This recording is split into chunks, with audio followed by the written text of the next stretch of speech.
y'all, it's your girl Marie, the Spiritual Homegirl, and it is Homegirl Thursday. In lieu of the Spiritual Homegirl podcast episode, I'm actually going to do a recipe video. On Instagram, I mentioned doing these lentil quinoa meatballs, and I think I might have gotten the recipe tweaked enough so I can share it with y'all. So we about to go to the kitchen. So I'm starting off with a half cup of quinoa, and I already cooked it.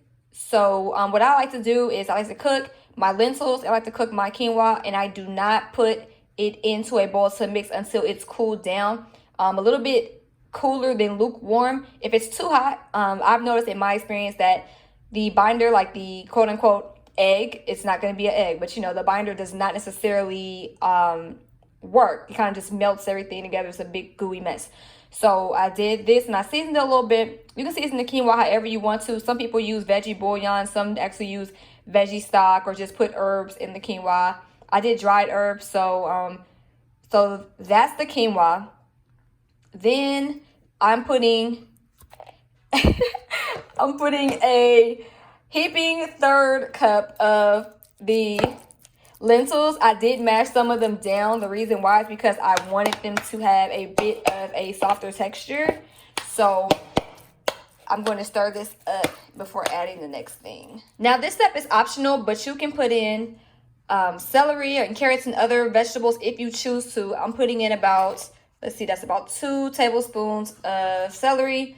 This is about maybe 1.5 tablespoons of carrots I'm throwing in there.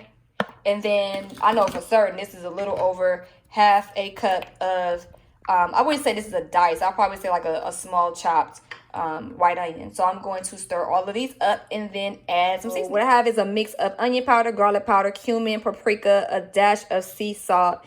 And I'm going to put it in here. And I'm going to stir it up.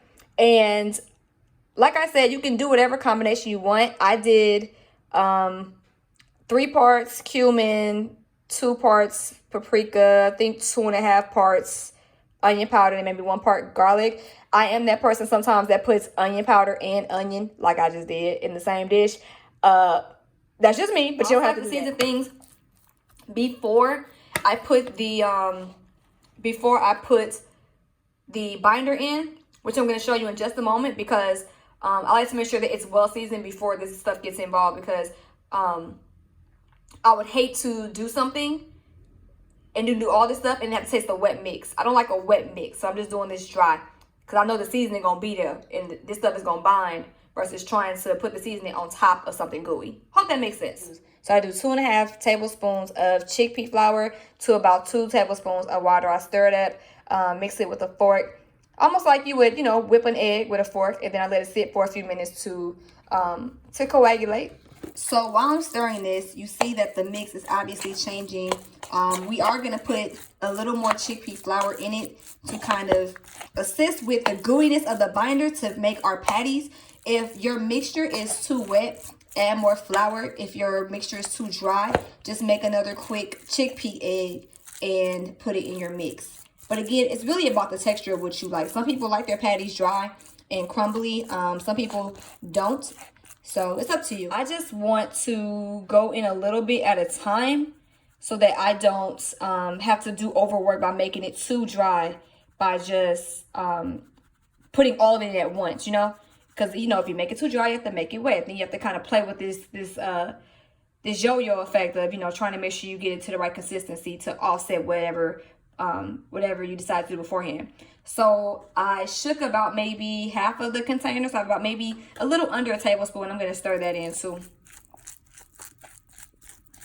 Back in your meat eating days, if you ate hamburgers, you just knew the consistency was firm. It was not too soft. It was not too wet, not too gooey, but it was firm. So that's the texture I'm looking for with this. This is what I mean when I say firm. So if I mash it down, did y'all hear that?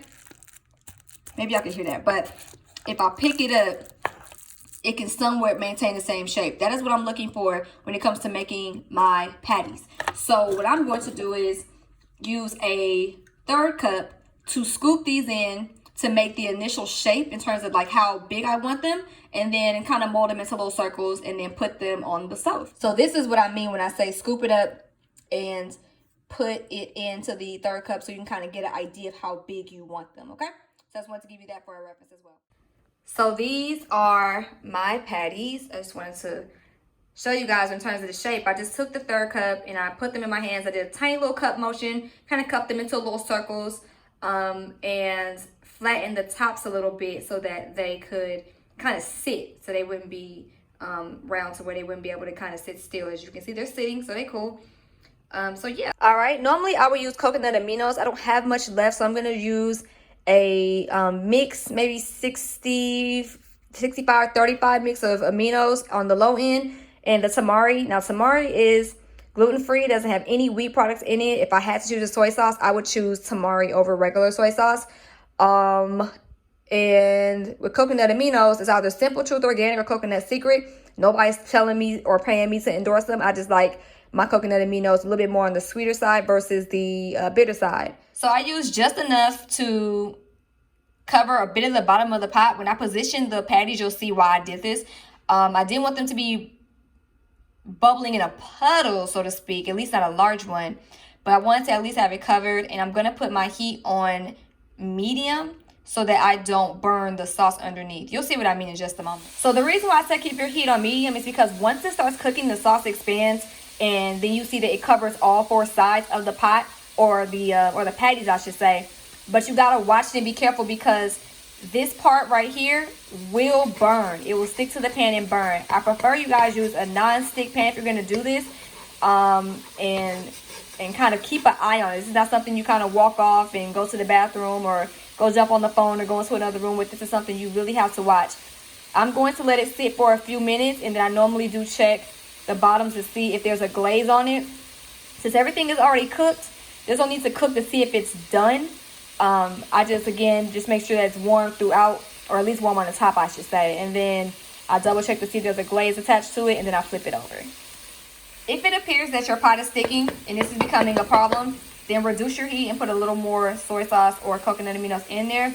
I actually found another bottle of coconut aminos, and that's what I prefer to use. So I just put that in here as well.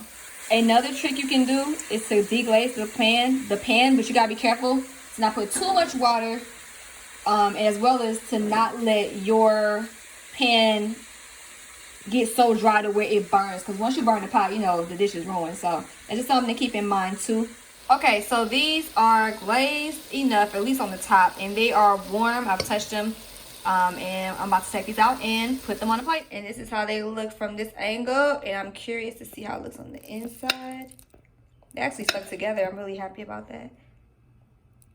There you go. You got your celery, you got your carrot, got your onions, and you can plate it however you want. You can put it over whatever dish. You can eat it by yourself. You can do whatever. It's pretty good. I thought the soy would make it very salty, but it actually is not that bad. But again, if you want to do like a low sodium option, definitely use coconut aminos instead. And I'm going to show you how I'm going to eat them today. Okay, so I did a thing. As you see, there's some stuff in here because I was cutting the burgers in this sauce because I wanted maybe another one. But I decided to use the remaining soy sauce that was in the pan, throw a little bit of water in, and then let that heat up a tiny bit, again on medium heat. Then I threw a couple of teaspoons of sugar, natural cane sugar. You can use whatever sugar you want. It shouldn't be a problem, but I'm not 100% sure. And then I threw that together and let it cook for a little bit. And I threw the burgers back in here. And I put the sauce on top of the burgers. And this one go hard.